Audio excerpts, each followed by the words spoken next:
Apa kabar masyarakat pencinta olahraga di Indonesia?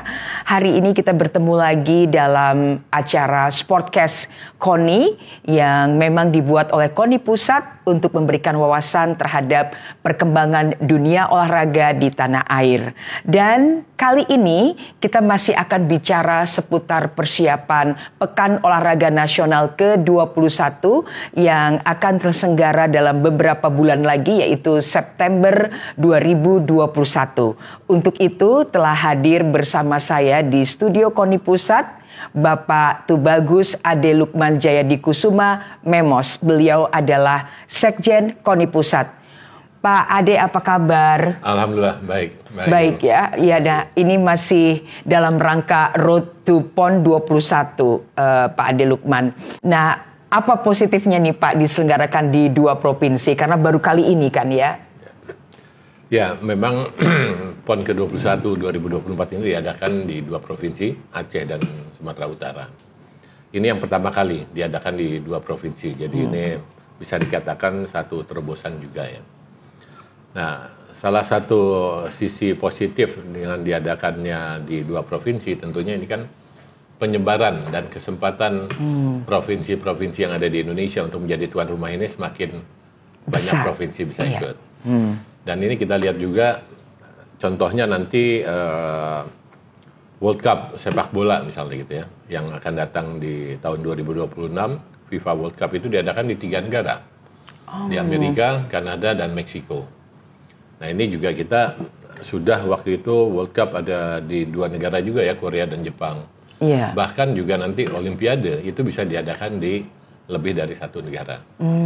Nah, sisi positif bagi PON itu sendiri adalah ya penyebaran kesempatan untuk tuan rumah itu semakin banyak. Contoh PON yang akan datang setelah Aceh Sumatera Utara, PON ke-22 itu di NTT dan NTB. Oh, sudah ditentukan ya di NTT dan NTB. Karena memang undang-undang juga sekarang memperbolehkan lebih dari 1 provinsi. Jadi bisa 2 provinsi maupun juga 3 provinsi. Nah, tentunya idealnya kan provinsi yang berdekatan lah. Betul. Nah, dengan adanya di 2 provinsi ini, apakah ada dampaknya terhadap dukungan dari masyarakat dan juga sponsor terutama? Karena kita kan butuh sekali nih dukungan dari sponsor dalam hal penyelenggaraan Pekan Olahraga Nasional. Ya, tentunya dengan diadakannya di 2 provinsi ya, kita harapkan infrastruktur, terutama infrastruktur yang mendukung untuk kegiatan olahraga baik di Aceh dan Sumatera Utara ini akan berkembang, akan lebih banyak lagi. Dan juga dukungan masyarakat, kita ketahui bahwa salah satu indikasi keberhasilan penyelenggaraan satu multi event seperti PON ketika masyarakatnya merasa dilibatkan. Artinya dukungan masyarakat itu harus dirasakan dan juga diikut sertakan. Contoh misalnya nanti ketika Road to PON diadakan torch relay, itu semua masyarakat dilibatkan. Jadi torch relay itu kan diikuti oleh beberapa atlet, atlet legenda dari masing-masing daerah, tokoh masyarakatnya, kemudian juga artis yang ada di Aceh maupun Sumatera Utara gitu ya. Nah, kita harapkan dengan adanya engagement, ini berarti salah satu indikasi keberhasilan itu sudah ada. Dan masyarakat harus mendukung dengan penyelenggaraan PON ini. Karena untuk menjadi kesempatan tuan rumah lagi, itu mesti nunggu berapa puluh tahun lagi ya mungkin. Itu baru bisa ada kesempatan untuk menjadi tuan rumah. Karena PON 4 tahun sekali ya. Yang kita harapkan adalah dengan diadakannya PON ini kan, apa legacy yang akan diberikan bagi masyarakat di Aceh maupun Sumatera Utara. Nah, untuk legacy setelah diadakannya PON di Aceh dan Sumatera Utara, ada yang intangible. Contohnya seperti minat masyarakat Aceh dan Sumatera Utara untuk berolahraga itu meningkat. Dengan adanya PON. Itu salah satu legacy yang kita harapkan. Dan selain minat itu juga kita harus sadari bahwa olahraga ini adalah investasi. Dan jangan dilihat sebagai cost, tapi sebagai investasi. Karena kita inginkan jadi Aceh dan Sumatera Utara itu adalah masyarakat yang berolahraga. Nah, dengan adanya gaya hidup berolahraga, artinya kan itu investasi untuk kesehatan mereka nanti di kemudian hari. Betul sekali. Biaya dari daerahnya masing-masing untuk kesehatan Iya. itu menurun dengan apabila masyarakatnya sudah sehat semua. Iya. Itu dari intangible-nya. Iya. Tangible-nya itu kan ada venue-venue yang direnovasi atau yang dibuat baru. Iya. Dan dengan adanya sarana prasarana yang baru ini kan tempat masyarakat untuk berolahraga itu semakin banyak. Betul. Dan semakin masyarakat itu juga terundang untuk yuk kita berolahraga. Jadi legacy itu adalah satu faktor yang sangat penting bagi tuan rumah.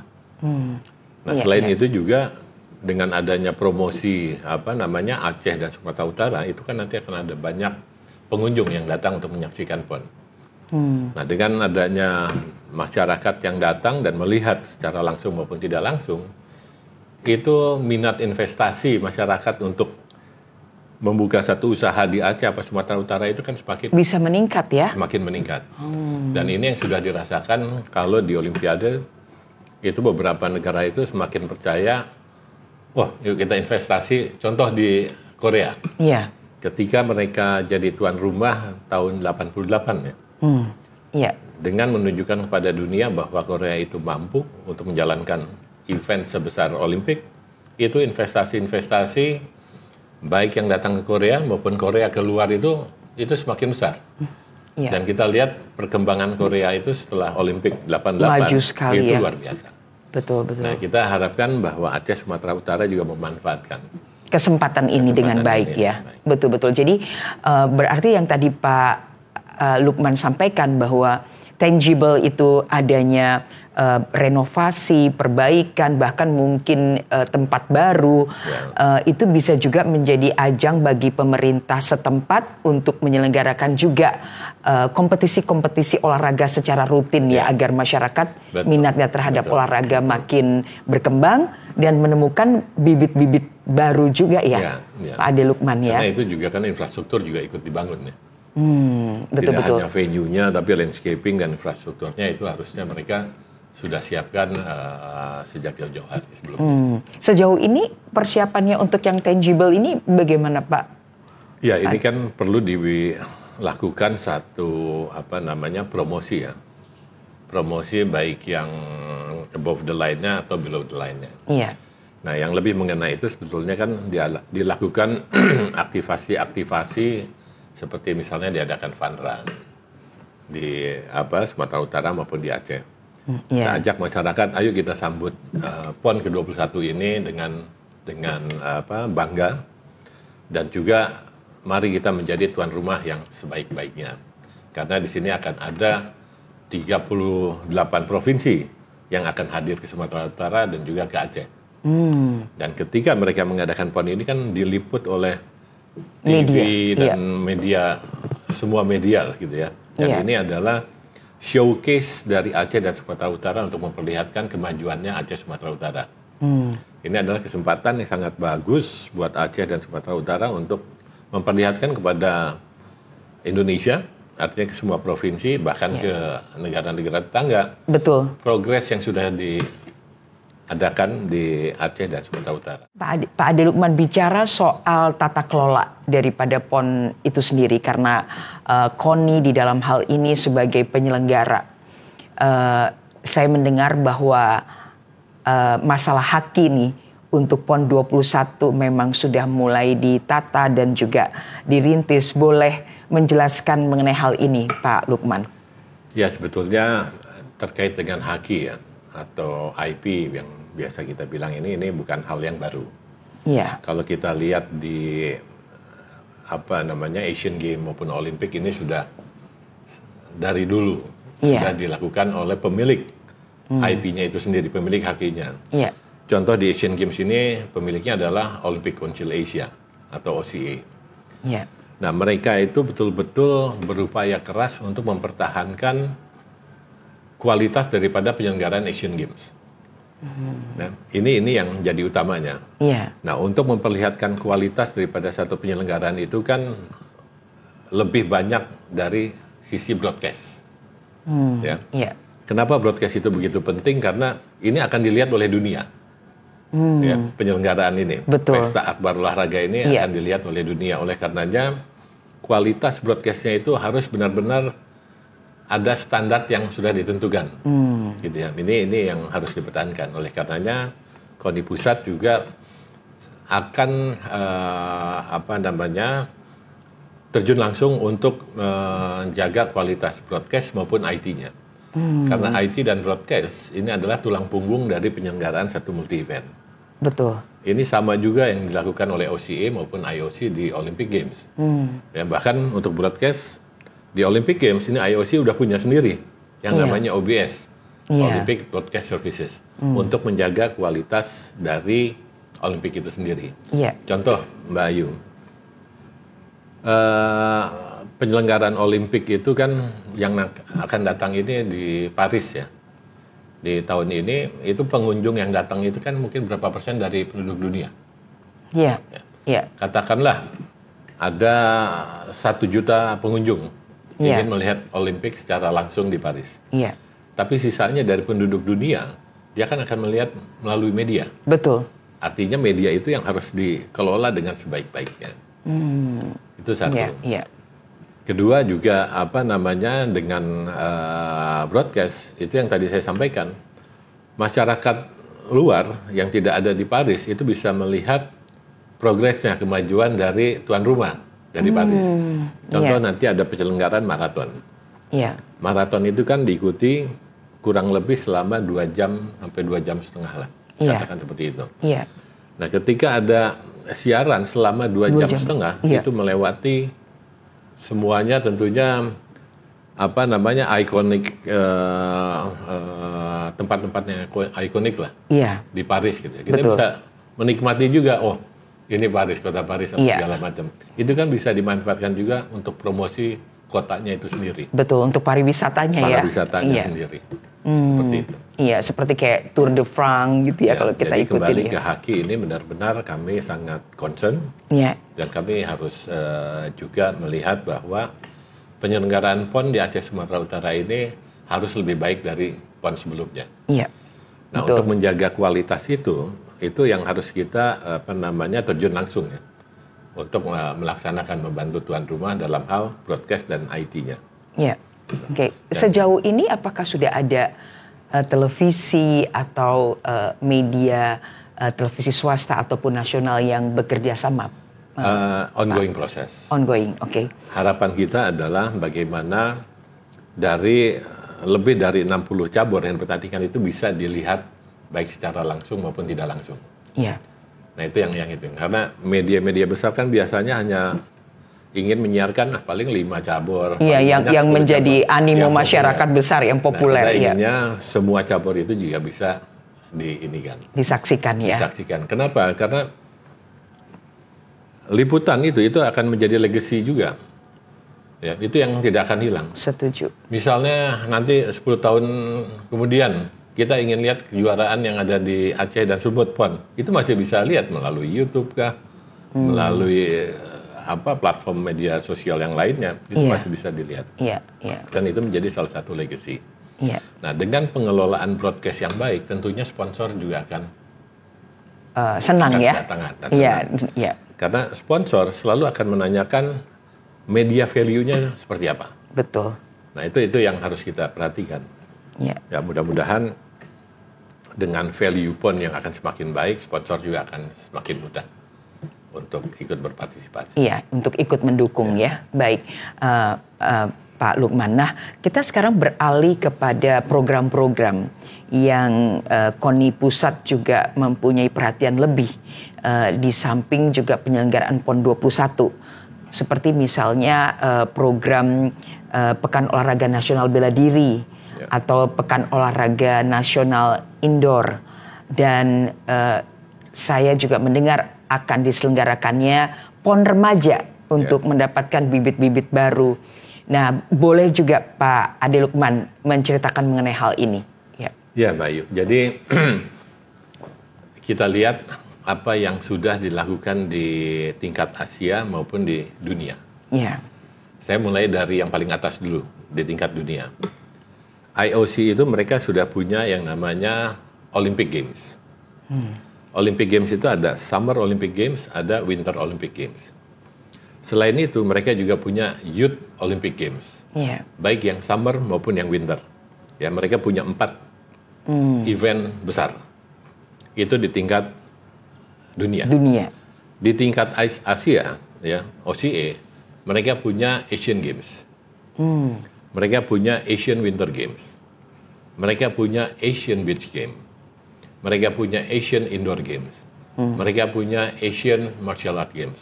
Dan juga Asian Youth Games. Di mana Indonesia selalu ikut di tingkat Asia. Bahkan yang dunia ya, Olimpik maupun Youth Olympic, Indonesia pasti ikut. Kita lihat di kita sendiri. Apakah kita sudah punya event-event seperti yang dilakukan di Asia maupun di dunia? Belum.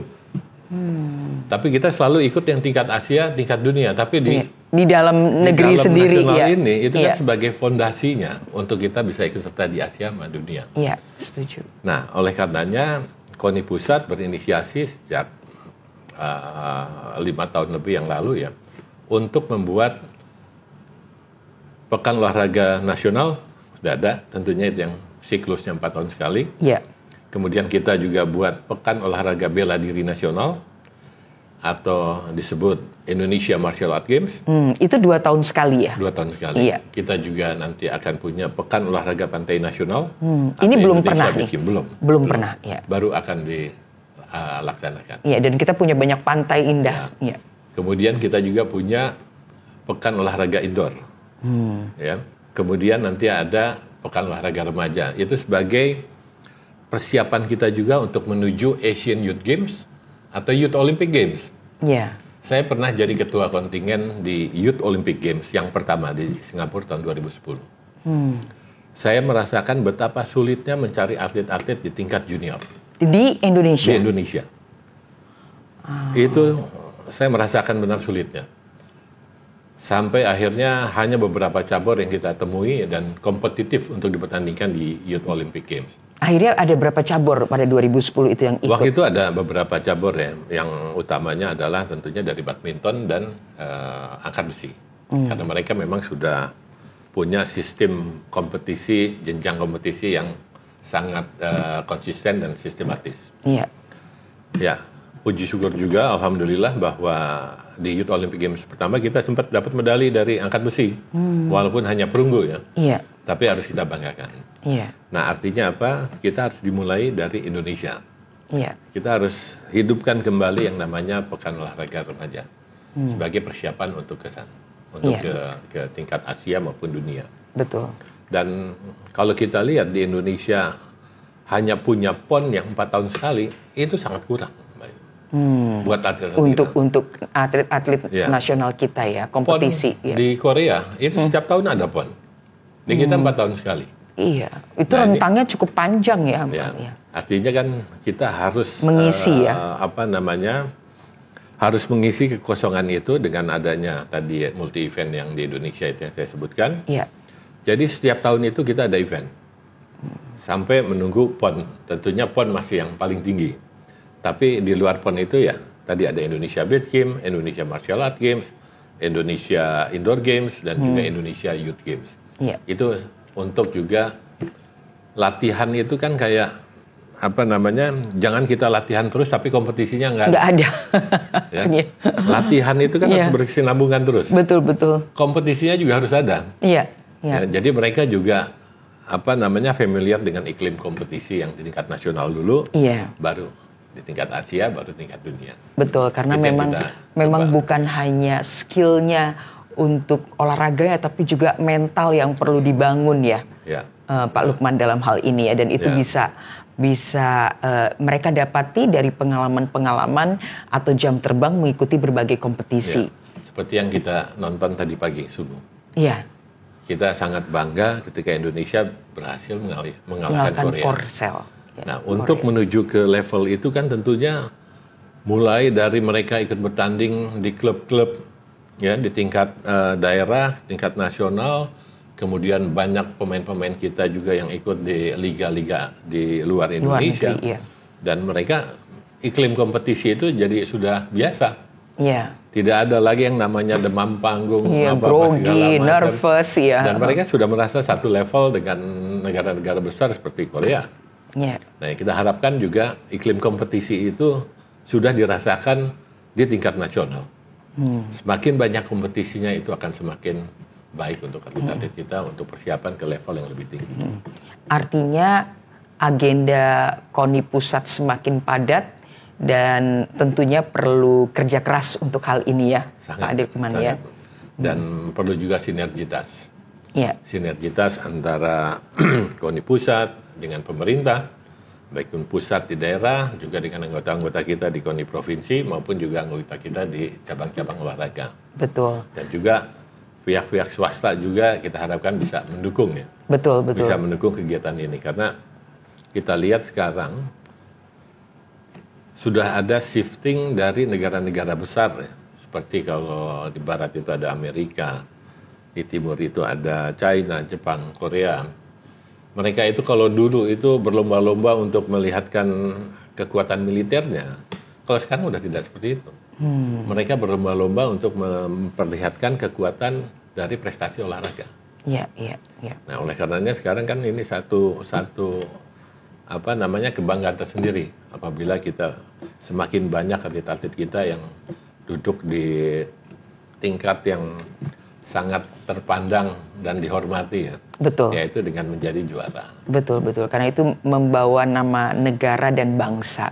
Nah, Pak Ade Lukman, kalau melihat hal seperti tersebut ya, jadi misalnya akan diselenggarakan PON remaja, apakah juga kita dalam hal ini KONI bersama juga dengan cabang olahraga maupun KONI daerah itu juga sudah meningkatkan para bibit-bibit olahragawan ini untuk mereka belajar di negara orang, atau sebaliknya kita menghadirkan orang-orang yang mampu ataupun pengajar-pengajar yang mumpuni untuk berlatih di Indonesia maupun di luar.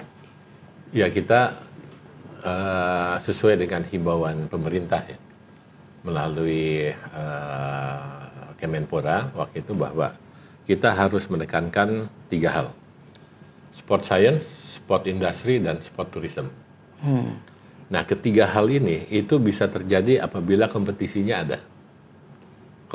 ada. Jadi dengan adanya kompetisi yang di tingkat nasional seperti yang tadi saya sebutkan itu otomatis nanti pelatihannya semakin banyak, Ya. industrinya juga bergulir, Maju, ya. sport tourismnya juga akan semakin meningkat. Iya. Nah, itu otomatis dengan kompetisi itu akan ada dengan sendirinya. Jadi ini menjadi hal atau agenda yang sangat penting buat kita, buat KONI Pusat, untuk benar-benar dapat merealisasikan event-event selain PON. Betul. Nah, setelah PON 21 di bulan September, yang paling dekat akan ada pekan olahraga apa nih Pak Lukman? Agar masyarakat pencinta olahraga juga terinfo. Kita agendakan pekan olahraga pantai. Pantai, ya itu di bulan? Ini harapan kita di awal tahun depan. Oh, di awal tahun depan, ya. Kemudian 2025 kita sudah ya. mulai lagi dengan pekan olahraga bela diri nasional. 2025 juga. 2025. Oke, baik. Nanti baru kita akan ada pekan olahraga indoor dan pekan olahraga remaja. Karena kita mesti atur benar-benar jangan sampai ini bertabrakan eventnya. Iya, Eventnya betul. baik yang di tingkat nasional dengan yang internasional. Iya, maupun juga event-event yang diselenggarakan di daerah masing-masing ya, dalam hal ini. Jadi dalam hal ini koordinasi dengan cabang olahraga maupun dengan KONIDA menjadi sangat penting. Iya, baik. Nah, Pak Ade Lukman, saya ingin mendengar langsung dari Pak Lukman, apa harapan Pak Lukman sendiri terhadap penyelenggaraan PON 21 kali ini? Ya, sebetulnya harapan kami tentunya ada 3 target yang harus kita capai. Ya. Pertama adalah sukses penyelenggaraan, kedua sukses prestasi, dan ketiga sukses administrasi dan ekonomi. Sukses penyelenggaraan kita bisa lihat apabila penyelenggaraan ini tidak ada protes-protes dalam pelaksanaan kejuaraannya. Ya.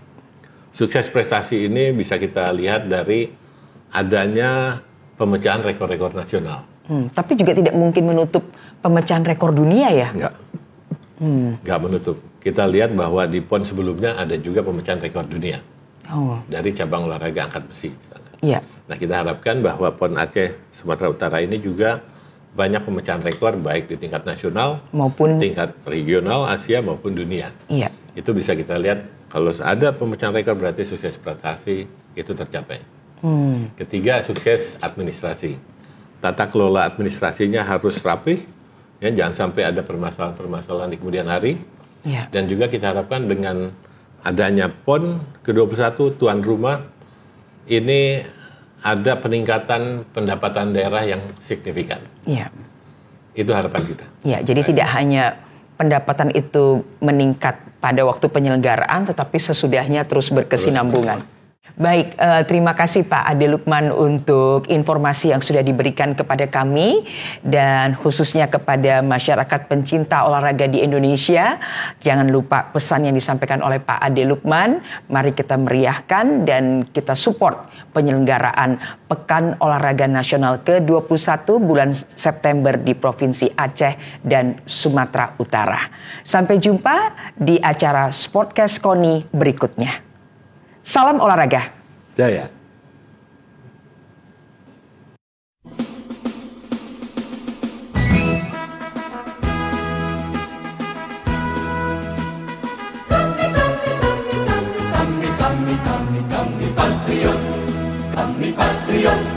Kami ini patriot olahraga, mengabdi berkarya untuk nusa bangsa dalam meraih cita-cita. Kami patriot, kami ini patriot olahraga, gigi dalam berjuang di medan laga, berbakti untuk Indonesia. Kesetiaan adalah kebanggaanku, disiplin satu-satunya nafasku. Demi jayanya sang merah putih, kehormatan adalah segalanya. Gemetar tulang mendidih darahku, semangat berapi membakar batinku. Tuhan adalah kekuatanku, setiap ku hadapi lawanku. Kami patriot,